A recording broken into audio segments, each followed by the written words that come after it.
Se lancer dans une course comme ça, c'est pas quelque chose qu'on improvise un matin en se levant, hein. Ça fait longtemps que, à côté de mon métier, je navigue et mon métier c'est de plus en plus orienté vers la chirurgie oncologique et un jour, il y a 2-3 ans, avec Jean-Yves Blais, président d'Unicancer, on s'est dit pourquoi pas se lancer sur un grand projet à la fois porteur des messages de l'activité physique, qui est quelque chose de plus en plus présent, hein, dans la prévention de la maladie cancéreuse, et donc le mouvement et l'activité.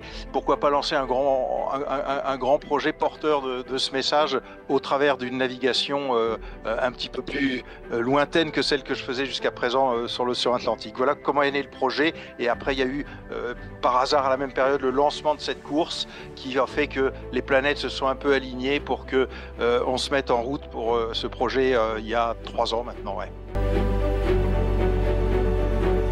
Je me suis souvent fait la réflexion, hein, qu'il y avait beaucoup de liens entre la pratique chirurgicale et puis la navigation, et en particulier la navigation en solitaire.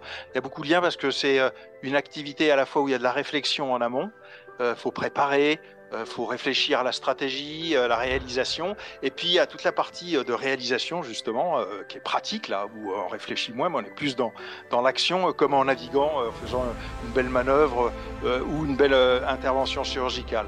Et puis ces deux pratiques aussi, c'est quelque chose qui nourrit vraiment bien, et de la même manière, l'envie d'apprendre. On est en perpétuel progrès et on apprend tout le temps. On s'enrichit tout le temps de l'expérience de la veille, de la semaine d'avant, que ce soit en naviguant ou en opérant ou en s'occupant des patients. Et donc là, il y a vraiment beaucoup de liens.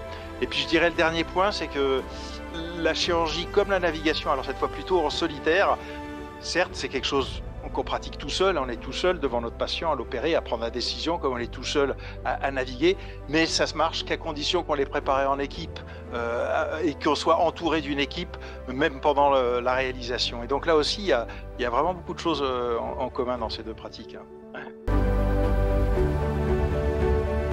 Je suis ravi que la Sauvecote soutienne notre beau projet Océania et avec Unicancer. Et la Sauvecote, c'est aussi la promotion de l'activité. Donc vraiment on est dedans. Alors les messages, c'est qu'on a la chance de vivre un métier passionnant, hein, et que sur le plan technique, mais aussi passionnant sur le plan humain. Et donc ça, il faut vraiment en avoir conscience.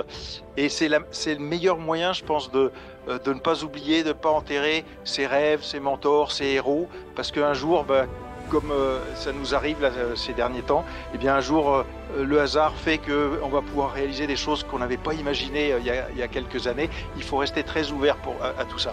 Pour rester ouvert, il faut vraiment vivre passionnément son métier. On a la chance de pouvoir le faire dans notre métier chirurgical.